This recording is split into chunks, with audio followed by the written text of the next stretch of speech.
Senhor, nós consagramos a Ti o nosso coração nessa manhã. Pedimos que o Teu Espírito venha sobre nós. Vem, Espírito Santo, ordenar nossa mente. Vem colocar em ordem nossos pensamentos. Vem colocar em ordem, Espírito Santo, nosso coração, nossa vontade. Quantas coisas talvez bagunçadas dentro de nós. A imagem que o Senhor me dava era de alguém abrindo gavetas que estavam bagunçadas e colocando os itens ali dentro em ordem, tirando roupas sujas das gavetas, papéis amassados, sujos, colocando em ordem. Eu sinto que é isso que o Espírito Santo já está fazendo no início dessa pregação, ordenando a mente, os sentimentos, os afetos de muitas pessoas, em especial uma mulher, uma moça, que você tem vivido um relacionamento muito errado, estranho, e agora a pessoa com a qual você se relacionava te abandonou. Deixa passar, filha. Você não estava te fazendo bem. O Senhor tem coisas novas para você. É um tempo novo. Glória ao Pai, ao Filho e ao Espírito Santo. Como era no princípio, agora e sempre. Amém. Vamos lá para a nossa passagem que está em Gálatas capítulo 4, versículo 7. Gálatas 4, 7. Eu gosto demais da carta de São Paulo aos Gálatas, em especial desta passagem, que fala da liberdade de filhos, né? Portanto, já não sois mais escravo, mas filho. E se és filho, és também herdeiro, tudo por graça de Deus. Repito. Portanto, já não és mais escravo, mas filho. E se és filho, és também herdeiro, tudo isso por graça de Deus. Palavra do Senhor. Graças a Deus. Veja bem, essa palavra é categórica, é muito direta ao ponto, né? Deus está te dizendo hoje, nessa manhã, você não é mais escravo, escrava, você é filho, você é filha, e isso por graça de Deus.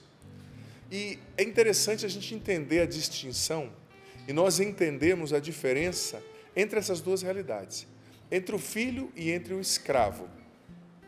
Porque filiação, veja bem, isso é muito importante, filiação tem a ver com a nossa identidade. Qual é a identidade dos batizados? Eles são filhos de Deus no Filho que é Jesus, por adoção, né? Então a sua identidade é ser filho, é ser filha. A sua identidade não é ser escravo, porque Jesus veio para te libertar, para nos libertar da escravidão. Mas você sabe, amado filho, amada filha, que uma das coisas que o inimigo mais quer atacar em nós é a nossa consciência de filhos. Por quê? Porque ele se tornou órfão pela sua escolha de não mais servir a Deus, de não mais obedecer a Deus. O inimigo se excluiu da paternidade de Deus, ele se tornou órfão. E ele quer arrastar o maior número de pessoas possível para a sua orfandade, para a sua escravidão, que é vendida como liberdade, mas que é uma escravidão, sabe? Deus te fez filho, filha. Você pode repetir depois de mim? Os irmãos podem me ajudar. Eu sou um filho ou uma filha. Eu sou um filho de Deus. Eu sou uma filha de Deus. Um filho amado. Uma filha amada. Essa é a minha identidade. Essa é a minha identidade. Veja bem, isso é algo muito importante da gente assimilar e internalizar. Porque tem muita gente que já é filho, filha, já é batizado, já foi comprada pelo sangue de Jesus, mas que tem uma mentalidade de escravo, de escrava, e que vive ainda como escravo. Exemplo básico disso, categórico, o povo do Egito. Eles foram libertos da escravidão do Egito. Deus abriu o Mar Vermelho e eles atravessaram a pé enxuto. Os cavalos e os carros do faraó se afogaram no mar quando as águas se uniram, se juntaram de novo. Mas o povo continuou mesmo livre com uma cabeça de escravo, com uma mentalidade de escravos e escravas. Por isso que eles não entraram na Terra Prometida. E muitas são as passagens ali do Pentateuco, dos 5 primeiros livros da Bíblia, em especial o livro do Êxodo, na qual eles ficam falando, Moisés, nós estamos livres, mas a gente está com saudade da cebola que a gente comia lá no Egito, a gente está com saudade da casa da escravidão, lá a gente tinha segurança, porque, gente, até coisa ruim a gente acostuma, com as coisas ruins, né? A gente tende a internalizar os padrões tóxicos, ruins para a gente, sabe? Então, é o desafio que a palavra hoje nos coloca. Seja filho, assuma a sua identidade de filho. E você sabe que no Novo Testamento, ele foi escrito em grego, existiam duas palavras para chamar de filho. A palavra, uma era teknos, que era usado para falar de uma criança pequena, uma criança de colo, um filhinho, né, criança. E a outra palavra era huios, né, ou huius, que era para falar de uma criança já maior, um filho maior, que reproduzia perfeitamente todas as feições do pai.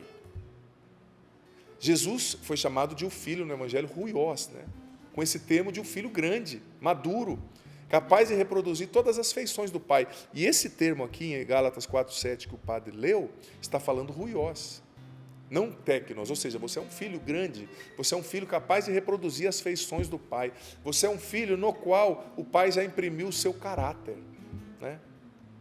Você já percebeu que às vezes a gente fala assim, nossa, fulano é a cara do pai, né? Fulano tem a feição do pai. Quer dizer assim, que ele incorporou, tem a aparência, mas também acabou incorporando o caráter, o jeito do pai, né? Então a Bíblia está dizendo, você é um filho, mas é um filho que já incorporou o caráter do seu pai. E qual que é a característica principal do filho? Aqui na carta aos Gálatas, na carta aos Romanos, também no capítulo 8, fala dessa filiação divina. A principal característica do filho é a liberdade. O filho é livre, o escravo não. O filho é livre, o escravo não. E olha, como eu disse, tem gente que é filho, filha, mas continua com a mentalidade de escravo. Vou dar outro exemplo básico. Os dois filhos da parábola do filho pródigo. Os dois eram filhos amados e viviam como escravos. O primeiro, o mais novo, pegou tudo que tinha, foi embora, gastou. Só que ele não conhecia o caráter do pai, porque voltando para casa ele falou, eu vou lá e vou dizer, você é seu servo, você é seu escravo, porque eu gastei tudo. E o pai falou, não, você é meu filho, eu te perdoo, vem para casa. O pai matou o novilho gordo para festejar o retorno do filho com vida, né? Então aquele filho, mesmo tendo usufruído de todos os bens do pai, ele vivia como escravo, ele não sabia do amor, da misericórdia, do caráter do seu pai, ele não conhecia. E o outro, o filho mais velho, o que ele falou para o pai? Eu estou aqui, você não me deu um cabrito para fazer uma festa. E o pai olhou, mas meu filho, tudo isso aqui é teu. Tudo isso aqui é teu. Ou seja, o filho mais velho também vivia como escravo. Ele estava na casa do pai, mas vivia como escravo. O filho mais novo também, apesar de aparentar uma libertinagem, que nem liberdade era aquilo, né? Um jeito profano de ser, ele também não se via como filho. E você sabe que quando a gente não se vê como filho, a gente está vulnerável a qualquer queda, a qualquer dificuldade. Tem pessoas que às vezes são até bem-sucedidas, bons pais, bons pregadores, bons profissionais, mas no fundo a pessoa não acredita em si, ela tem aquela crença inconsciente, aquele pensamento, mais hora ou menos hora vão descobrir que eu sou uma farsa, mais hora ou menos hora tudo vai dar errado, porque a pessoa não se sente filha. A pessoa não se sente querida, não se sente amada, não se sente importante. Você é filho, é filha de Deus, independente dos seus erros. Deus enviou o Filho dele para morrer no teu lugar, para te fazer digno, para te fazer participar da filiação divina. Sabe? Não deixa nada roubar isso de você. E como eu dizia, a característica do filho é a liberdade. O filho é livre, o filho se sente em casa. E o escravo é sempre preso. Quanta gente escravizada, mesmo sendo filho de Deus pelo batismo, escravizada pelas drogas, escravizada pela impureza, escravizada pelo açúcar, pelo café, pela cocaína, por tanta coisa que vicia, sabe? Escravizada pelos estímulos excessivos, pelos remédios. Olha, eu vi uma entrevista semana passada que mexeu muito comigo. Eu até preguei na Paralela do Osana e falei sobre isso. Tem uma psiquiatra americana muito famosa que escreveu uns anos atrás um livro chamado Dopamine Nation, né? A Nação Dopamina, foi traduzido para português também. Fantástico, que ela falava assim, olha, a nossa sociedade está escrava, está viciada no estímulo que gera o neurotransmissor dopamina no cérebro, né? O estímulo que vem da tela, do TikTok, do vídeo, do streaming, da conexão constante. Ela constatou isso. Só que nesse ano ela constatou outra coisa, lançou um outro livro. Sabe como é que chama o outro livro? Psiquiatra renomadíssima, se chama Nação Tarja Preta. Ou seja, não é mais a nação dopamina que está escrava do estímulo, é uma nação que já foi tão dominada pelo estímulo que agora está viciada em remédio. E sabe o que ela constatou? Que de 2015 até agora, até o começo da pandemia, o aumento, esses medicamentos para a mente, para acalmar a ansiedade, aumentou 465% a venda disso, no raio de 6 anos, 5, 6 anos. 465%. E ela dizia que tem muita gente que a indústria farmacêutica quer vender, né? Infelizmente quer vender. E o marketing, ela disse também, eles aumentaram 500% o investimento, né? Então tem gente que está com um problema e está se viciando para resolver um problema e está com 2. Cria 2, o problema que já tinha e o vício no remédio. Nação Tarja Preta, Ana Lemke. Veja bem, nós estamos numa sociedade de gente escravizada. Nós estamos numa sociedade de gente que perdeu a liberdade de filho. E as pessoas dizem, eu sou livre para beber. Se você não sabe beber, se você é alcoólatra, você é escravo. Eu sou livre para usar o que eu quero, para fazer sexo do jeito que eu quero. Se você não tem autodomínio, você é escravo. O que você não domina, domina você. Eu sou livre, até para tomar café, que é uma coisa boa. Se você não tem domínio, você vai tomar 12 por dia, vai ficar escravo, vai dormir mal. O filho é senhor de si. No sentido de, claro, Deus é o Senhor da vida dele, mas ele não é escravizado por estímulos, por coisas externas. E, gente, eu digo para você, presta atenção, quanta coisa existe para roubar nossa liberdade, hoje em dia. Até as redes sociais que são maravilhosas. Eu tenho um trabalho nas redes, a Paula tem, a Canção Nova tem. É maravilhoso, você evangeliza muita gente. Só que você tem que usar as redes. Se as redes usarem você, está errado. Porque tem um computador te estudando ali, do algoritmo. Para fazer você ficar mais tempo possível naquela rede. Porque é assim que eles ganham dinheiro, né? Então você tem que ser livre.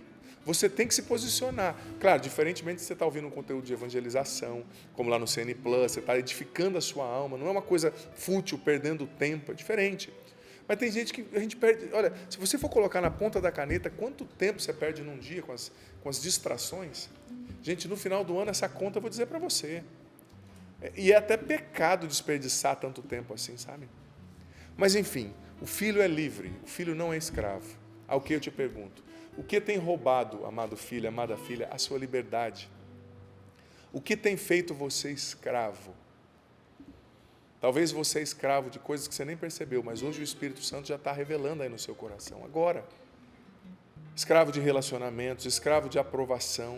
Tem relacionamentos, eu vou dizer para você, que ao invés de libertar, eles escravizam.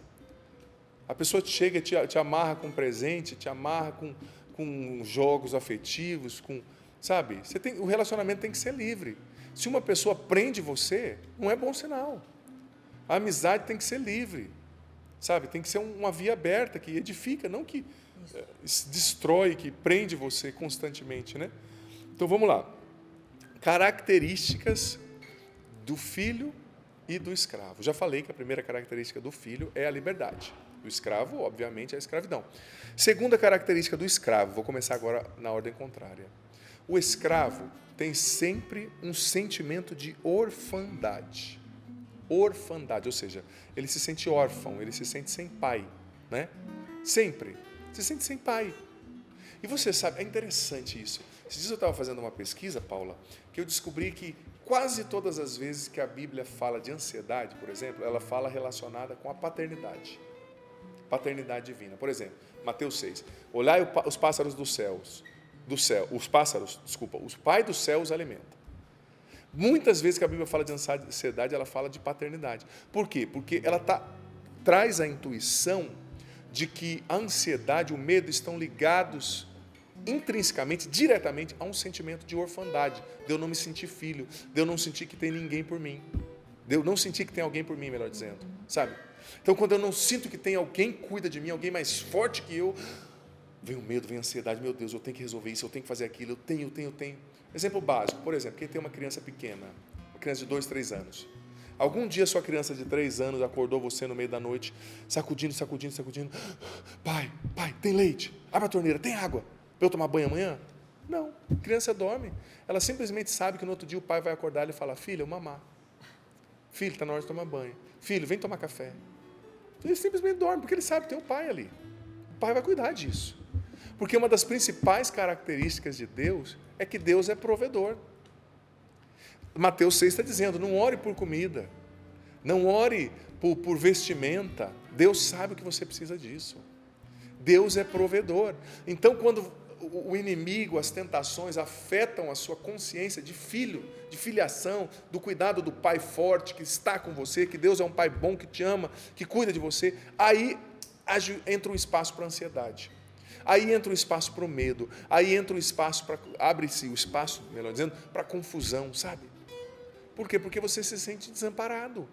Esse sentimento de orfandade, essa experiência de desfiliação, afeta a nossa segurança de base, gente.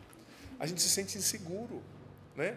Mas é tão bom quando você convive com uma pessoa que você sabe que te aceita, que não vai te julgar. Você se sente livre, você pode se despir, né? Sabe, quando você faz a experiência... Eu lembro quando eu era novo, meu pai é caminhoneiro, né? Eu também fui caminhoneiro, dirigi um tempo caminhões e vim para Canção Nova. Pouco tempo que eu vim novo para Canção Nova, mas eu lembro que às vezes eu viajava com meu pai, né? Foi muito bom. Um abraço a toda a caminhoneirada aí na estrada.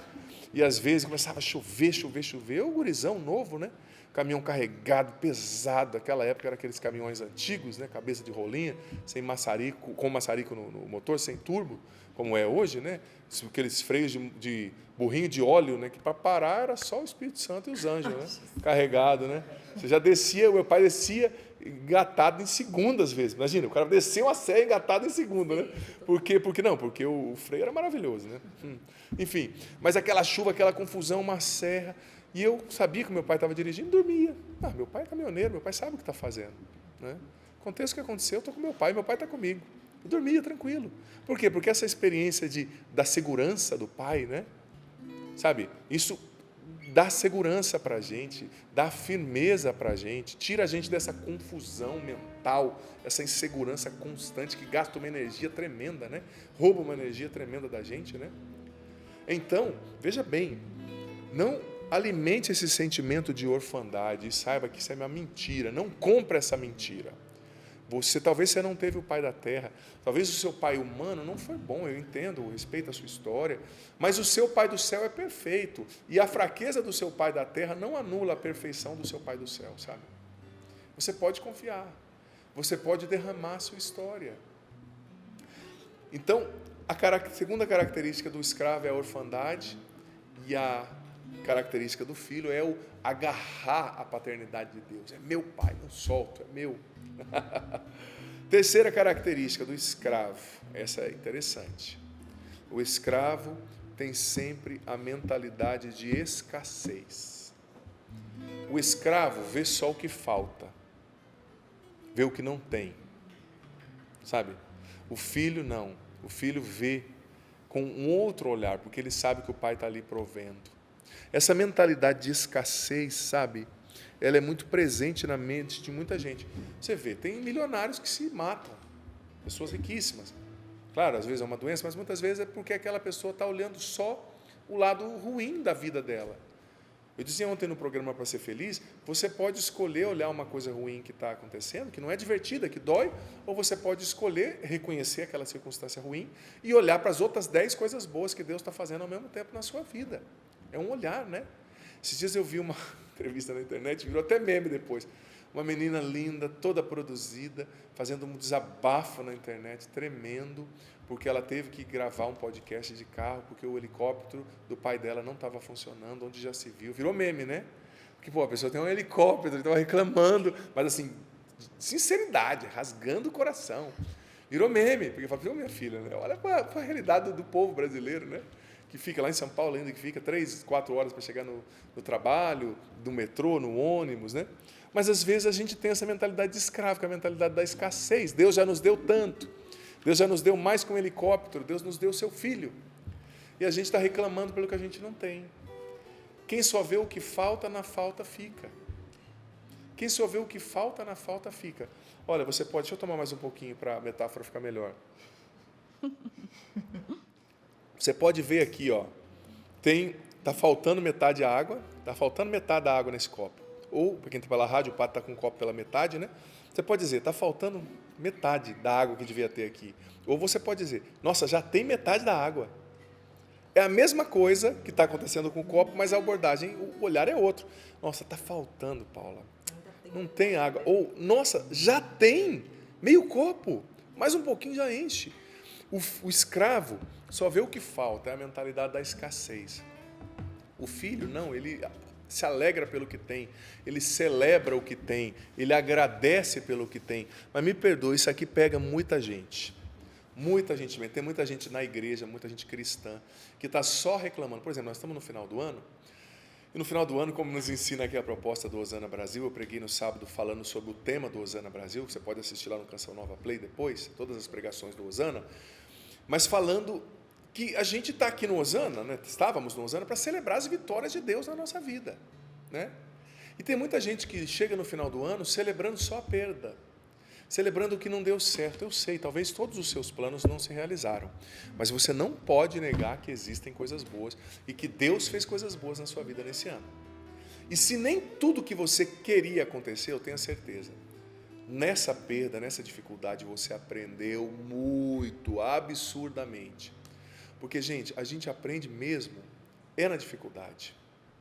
É a provação que Deus permite, que é a academia das nossas virtudes, é a academia da nossa alma, que faz o nosso homem interior, a mulher interior, a nossa alma se robustecer, crescer.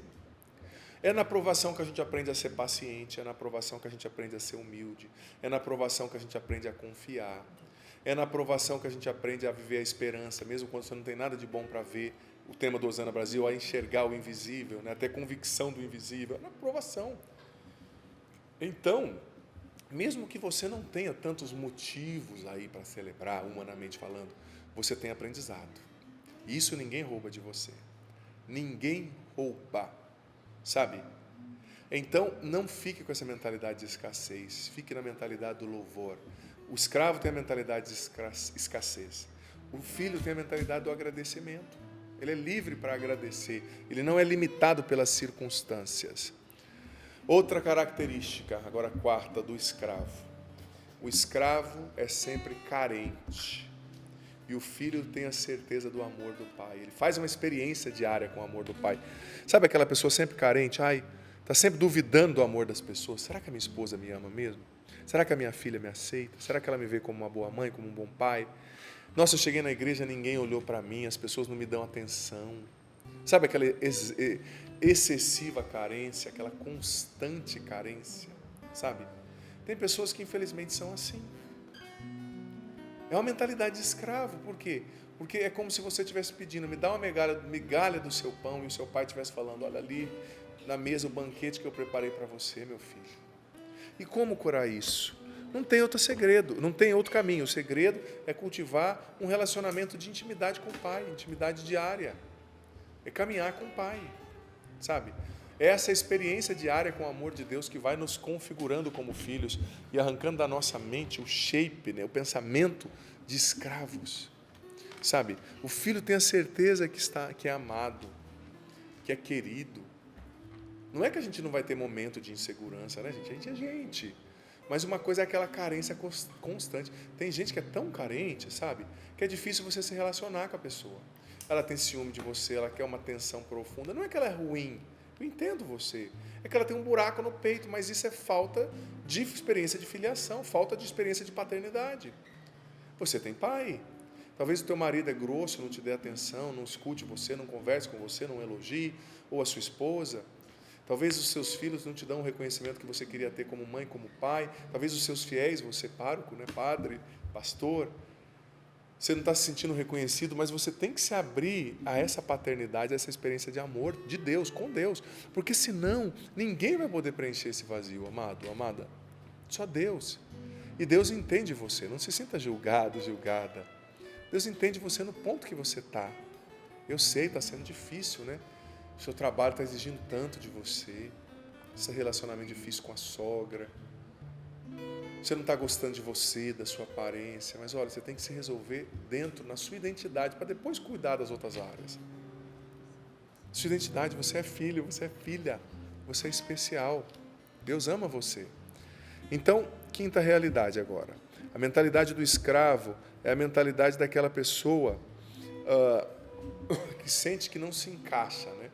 Mentalidade de não pertencimento. Eu não estou em casa, eu não me encaixo em casa, eu não me encaixo na igreja, eu não me encaixo na comunidade, eu não pertenço.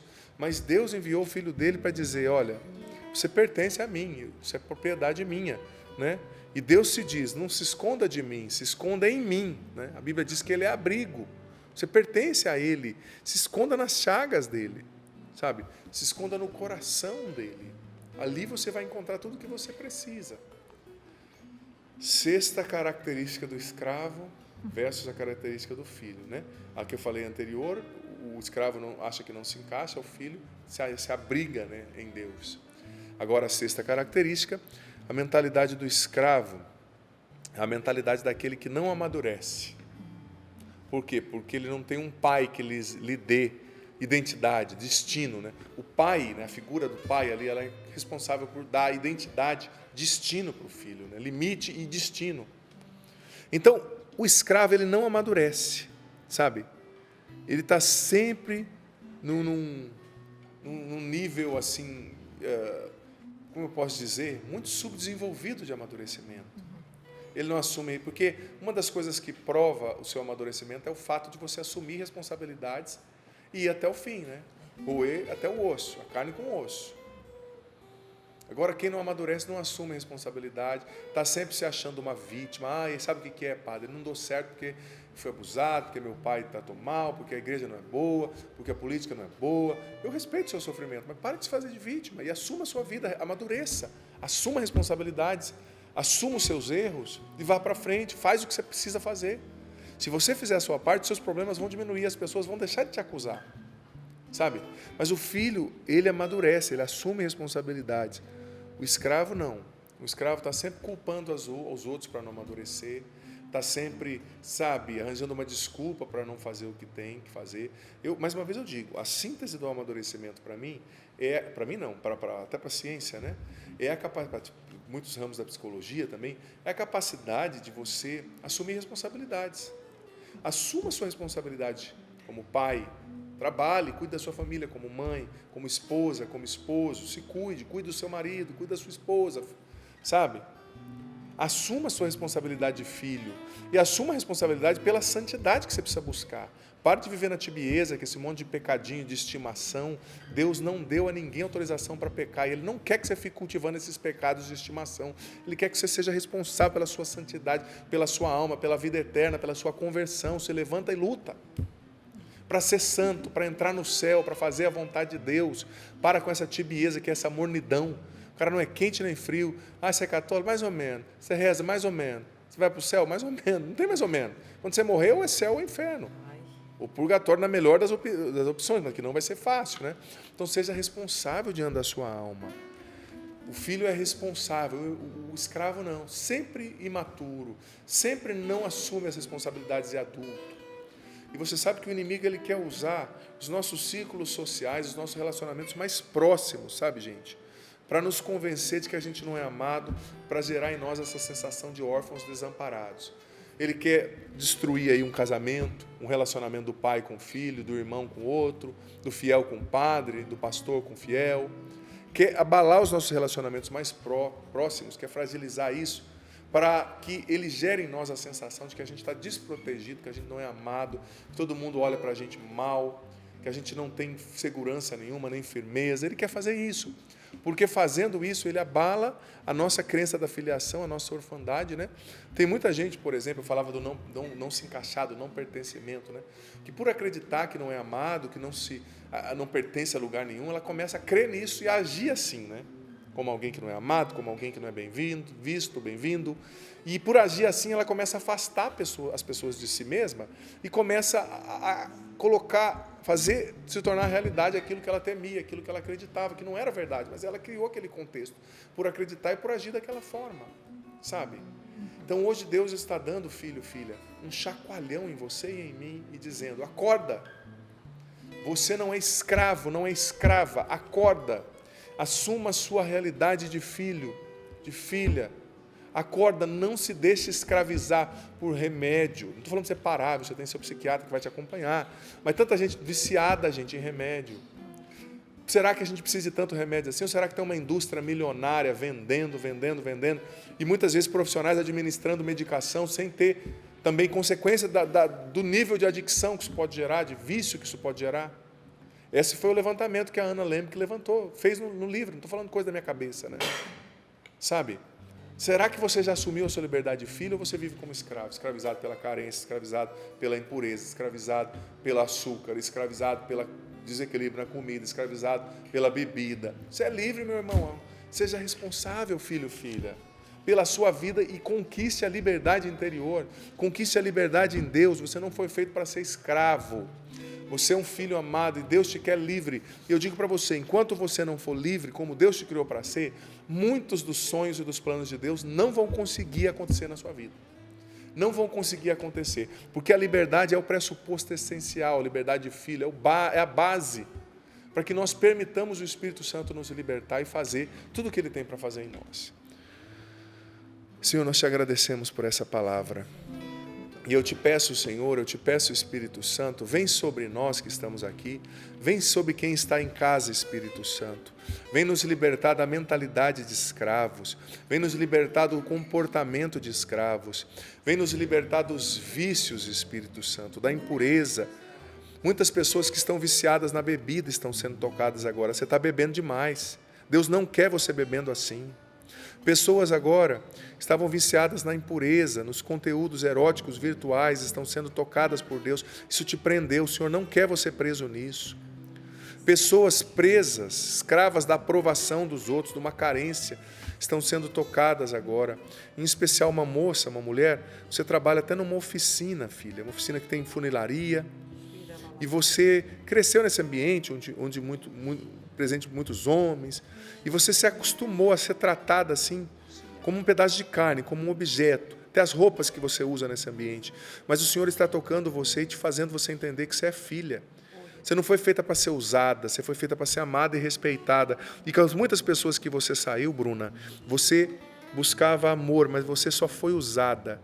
O Senhor está curando o seu coração e despertando você para a sua dignidade de filha. Você não é um pedaço de carne no açougue, você é uma filha amada.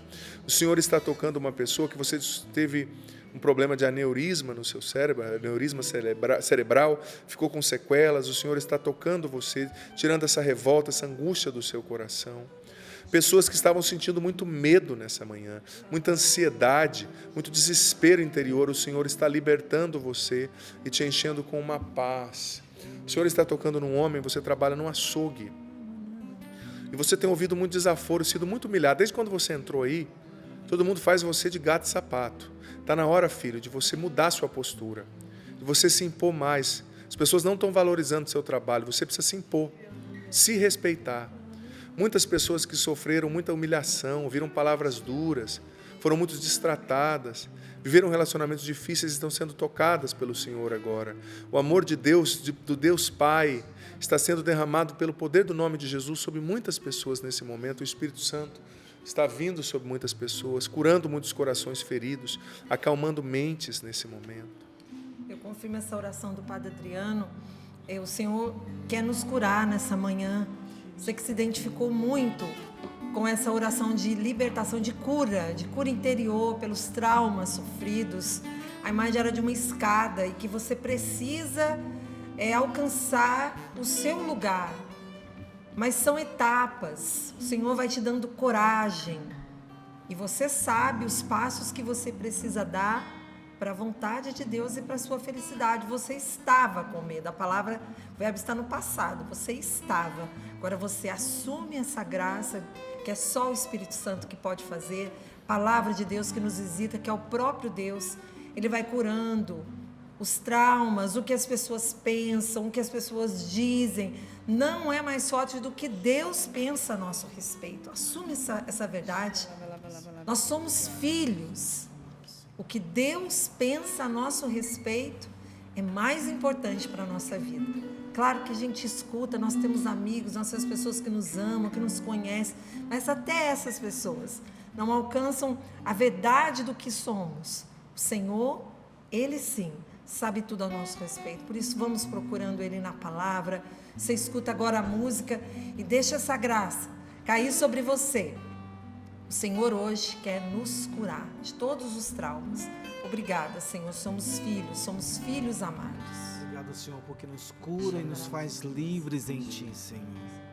Tenho sede da Tua graça a cada dia mais. Sou mais forte, vou mais longe quando aqui estás. Com palavras de amor te adoro, Senhor. Hoje livre sou, meu tesouro, minha herança, meu supremo bem. Nem tribulações, nem dor podem nos separar e jamais irão romper o que o amor